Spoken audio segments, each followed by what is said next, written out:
G'day, guys. Hope you're well. I don't know how much time I really want to waste on that performance because it was a waste of time. I think it was a waste of everyone's time, including the players and the coaches who decided it was a good idea to book flights to Adelaide, sit around in the Virgin Lounge or wherever they sit and have a bit of a laugh and head across and have an open training session for the Adelaide faithful. It was all a waste of everyone's time. It would have been easier just to forfeit that one. Give the 4 points to Adelaide. They were almost beaten before they even got there, and that's what it felt like anyway. So I'm not going to waste too much time trying to work out why or how or what went wrong. Essentially, this game it's played between these ears. It is like it's sure there's a method, and whether Michael Voss, I wrote this down somewhere, whether he has the credentials, whether he really has the nous to take this team that we follow from being an okay team, a good team that on its day can look pretty bloody good, but just super inconsistent. Whether he can really tighten them up in all aspects of the game, really, particularly offensively. But when that sort of one wood is taken away, like when that ball got up on the outside against someone like Adelaide, they've done a number on us in the past. Our deficiencies are really shown, aren't they? They're exposed. They're exposed. But this wasn't necessarily about the ball getting to the outside. This was a lack of hunger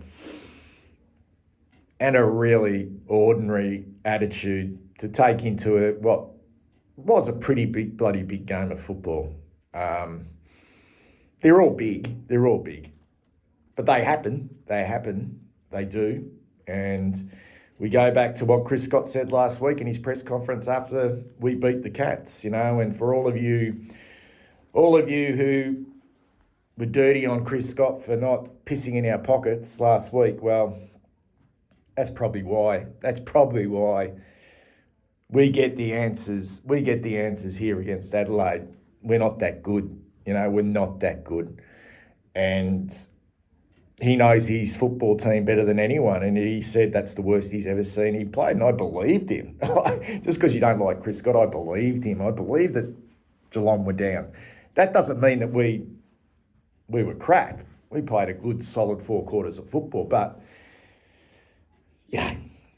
he was saying that usually if a club plays that poorly, like his club played that poorly last week, he was expecting more of a 60 to 70 point loss. But he said that the positive was that they hung in there. We couldn't even hang in. We couldn't even hang in this game against Adelaide. Could not even hang in.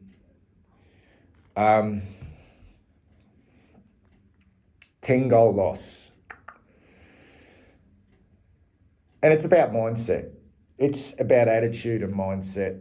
And this group of players, this team, this club of ours has just got fucking history written all over it in this regard. And we only have to go back. I mean, this is a bit of a surprise this year because essentially we've rocked up to games and been okay early. But this is the first time this year that we've really been challenged early, like really been challenged at our own game, around the ball. And we couldn't respond. We didn't want to respond. Similar to the elimination final last year on the road, just a waste of everyone's time, and especially a waste of their own time. And it got me thinking about the history of this group of players, this core group. And there's always changes. This isn't young. This isn't a young team. It's not a young team, guys. It's not young. I mean, in Voss's first couple of years and even into last year, we're always sort of kind of making kind of excuses a little bit that there's a bit of a void between the ages of 25 and 30. You know, we just need to... And this is what makes this performance kind of inexcusable, but it does happen. It does happen. Everyone is entitled to have a bad day at the office, but this group has a lot of them. They didn't want to fight. When the things weren't going their way. They didn't really want to fight. And you sort of go back to the Collingwood game in the third quarter. When things weren't going our way, we didn't really want to fight. We didn't really want to dig in. Same with the Hawthorn game. You know, he started well, but didn't really want to dig in. And there were 15 players who played on Saturday, guys. 15. Over the age of 25. That says to me that 15 players have been nearly in the system, you know, for the best part of a decade. Know the ins and outs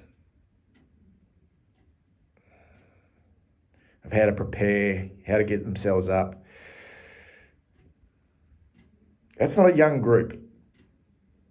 So not to be able to, one, rock up, and that happens, but not be able to hang in there in that game. And there were parts of it where, there's parts of it there where it became a bit of an arm wrestle, but 60 points blown away, 36 inside 50s to 58, smashed in clearances out of the middle, contested ball, 24 scoring shots to 15, 60-point lost. Nick Haynes, 32 years of age, Sam Docherty, 31, Adam Sard, 30, Patrick Cripps, 30, Mitch McGovern, 30, Akers Hewitt, 29, Charlie Kernay, 28 years of age, Harry Mackay, 27, Jacob Wiedering, 27, Lewis Young, 26, Fogarty, 26, Chera, DeConning, Walsh, 25. And people will say, yeah, we've got some young players in there, but so does every team. Every team will take young players and look for them to give you the energy, but it's your senior group, and we've got a lot of them now. We've got a lot of them. They're the one that really drives it. And you can't expect those young players to be up every week. They're going to be a little bit up and down in regards to their form and potentially their attitude as well, because they are so young. And Silvani, 27, Williams, 30, and Cottrell, 25, were three players that we had injured. They would not have made a difference in this game, one iota, because this game is about attitude. And if those three did play, because I reckon there would have been no changes if those three weren't injured, that would have been 16 players over the age of 25. So I don't know what this group... And sometimes I don't give a fuck anymore. Like, I just don't care, because it's sort of on them, Like, it's just on them. Like, how can you be so inconsistent? How can you be so inconsistent with your application? The fundamentals, the basics and the fundamentals. When you're so experienced, when that core group is so experienced, and there's some genuinely good footballers in there. How can you be so inconsistent? How can you be sitting 13th on the AFL ladder with 3 wins, 5 losses, the percentage has now dropped from 122 to 108, and really no different than a Port Adelaide, Essendon, St Kilda, Fremantle. All those teams are flaky. But Fremantle and St Kilda are probably a little bit younger than us. Essendon are definitely a little bit younger than us. Port are just up and down. We're no different to that group. Untrustworthy. But what's the legacy this group wants to leave on this football club? That's what I want to ask. Because this is what they're essentially going to be known as. And I kind of switched off. I kept watching the game, and I was just in another world. I just, so here we go. And I they became very, once again, very unlikable. And I felt a little bit guilty because after the Collingwood game, I think it may have been, I just said, I hate this group. And that was probably too much of a strong word to use, because they are human. But it's a very unlikable group.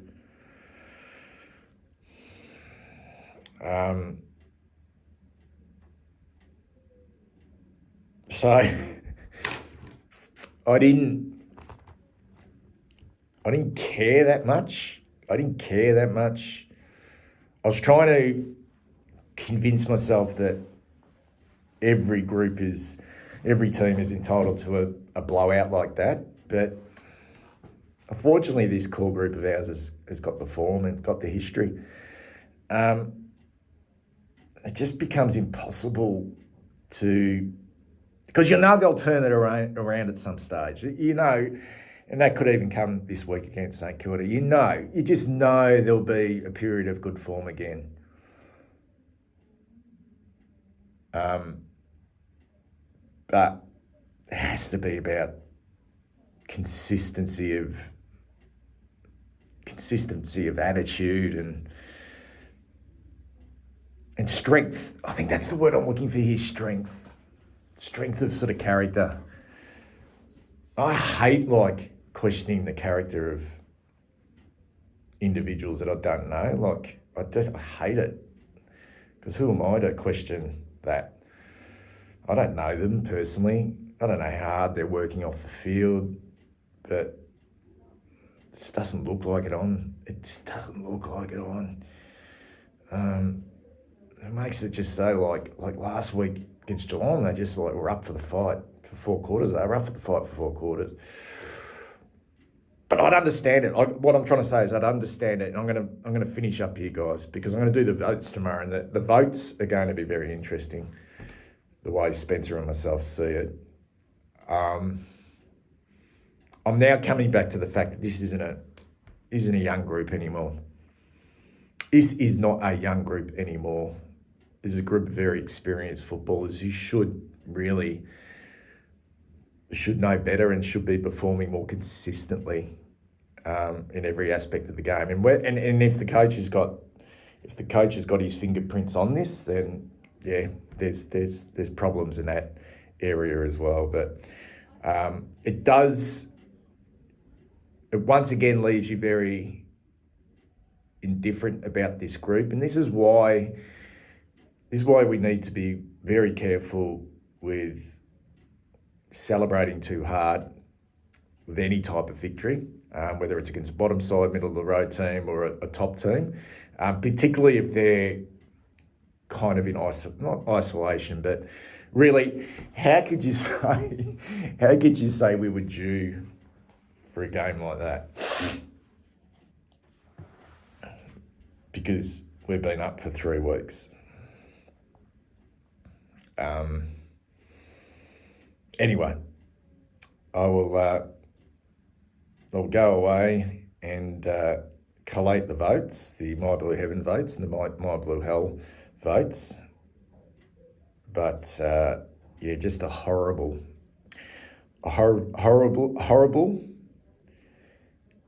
and insipid and putrid way that this group of players, this very experienced group of players, represented the club and really represented each other on the weekend against Adelaide. Take care.